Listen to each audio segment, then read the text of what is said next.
Viewers, আসসালামু আলাইকুম। আজকে তৈরি করে দেখাবো মোরগ পোলাও। এই মোরগ পোলাও তৈরিতে আমি প্রথমে নিয়ে নিয়েছি রসুন কুচি, আদা কুচি, টমেটো কুচি, এগুলো একসাথে ব্লেন্ডারে ব্লেন্ড করে নিয়েছি। আর একটা মুরগি, দুইটা রানের অংশ।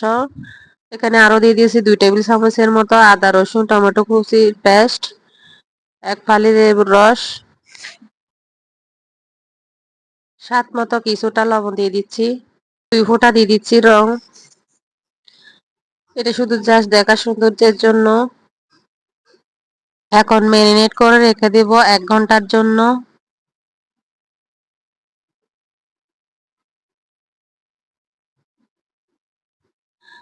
এখানে নিয়েছি পোস্তদানা আর বাদাম, এগুলো আমি ব্লেন্ডারে পেস্ট করে নিব। এখানে কিছু মশলা নিয়েছি, এখানে রয়েছে দারচিনি, এলাচ, লবঙ্গ, গোলমরিচ, জয়ত্রী, জয়ফল, জিরা, ধনিয়া, এগুলো একসাথে শুকনো কড়াই তেলে নিয়ে আমি গুঁড়ো করে নিব। এখানে গুঁড়ো করে নিয়েছি। আর একটা কড়াইতে পর্যাপ্ত পরিমাণ তেল দিয়ে 250 গ্রামের মতো পেঁয়াজ কুচি আমি বেরেস্তা করে নিচ্ছি।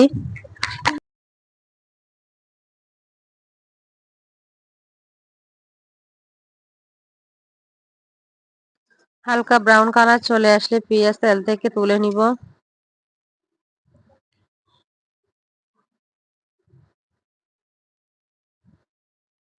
এখন আগে থেকে ম্যারিনেট করা মাংসের উপর দিয়ে দিচ্ছি 1 চামচ হলুদ গুঁড়া, 1 চামচ লাল মরিচের গুঁড়া, কিছুটা মেখে নিব।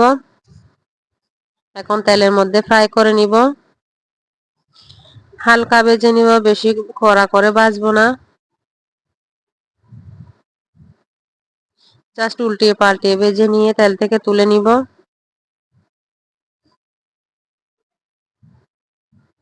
এখন একটা কড়াইতে দিয়ে দিচ্ছি আগে থেকে পেঁয়াজ বেরেস্তা আর মাংস ভাজার তেল।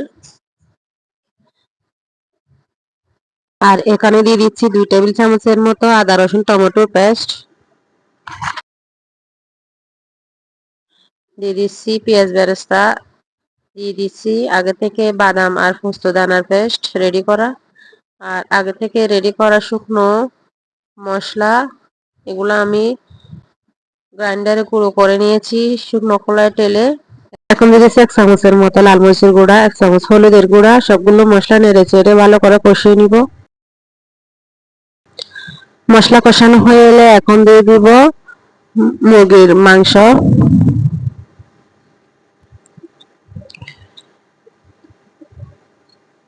এখন কিছুটা মশলা দিয়ে পানি দিয়ে দিচ্ছি।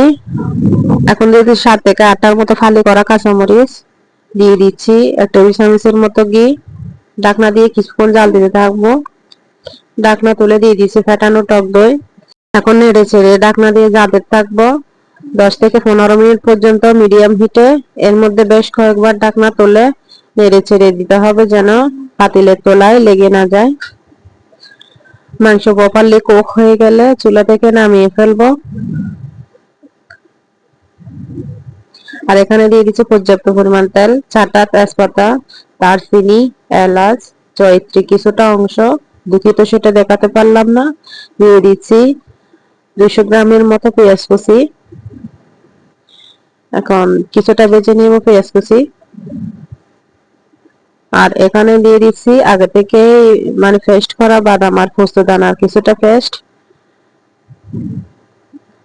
দিয়ে দিচ্ছি 8 থেকে 10টার মতো ফালি করা কাঁচামরিচ। আর এখানে দিয়ে দিচ্ছি 1 কেজির মতো চাল, আমি 2 ভাগ করে দিব। চালগুলো কিছুক্ষণ নেড়ে চেড়ে ভেজে নিব। বাঁচতে বাঁচতে একটা পর্যায়ে যদি স্মেল চলে আসে চালের দিকে, তাহলে দিতে হবে 1.5 লিটার পর্যন্ত পানি 1 কেজি চাউলের জন্য।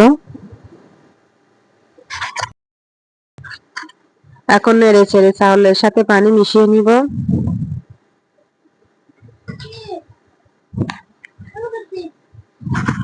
আর এখানে দিয়ে দিচ্ছি 2 টেবিল চামচের মতো ঘি। ঘিও তেলের সাথে মিশিয়ে নিচ্ছি। এখানে দিয়ে দিচ্ছি আরো 2 টেবিল চামচের মতো পাউডার মিল্ক। আর দিয়ে দিচ্ছি স্বাদ মতো কিছুটা লবণ, 1 চামচের মতো চিনি, আরো দিচ্ছি কেওড়া জল 1 চামচের মতো। তো সবগুলো মিশিয়ে নিয়ে এখন দিয়ে দিচ্ছি গাজর কুচি। এখন নেড়ে ছেড়ে দমে দিয়ে দেবো 15 থেকে 20 মিনিট পর্যন্ত। থেকে 20 মিনিট পর ভাতগুলো কতটা ঝরঝরে হয়েছে দেখতে পাচ্ছেন, মাশাআল্লাহ। এখন ডেকোরেশন করে নেব। উপরে দিয়ে দিচ্ছি পেঁয়াজ বেরেস্তা, এর উপরে দিয়ে দিচ্ছি মাংস আর গ্রেভি সহ। তৈরি হয়ে গেল আমার মজাদার মোরগ পোলাও। বাড়িতে অবশ্যই ট্রাই করবেন, কেমন হয়েছে কমেন্ট করে জানাবেন। আল্লাহ হাফেজ।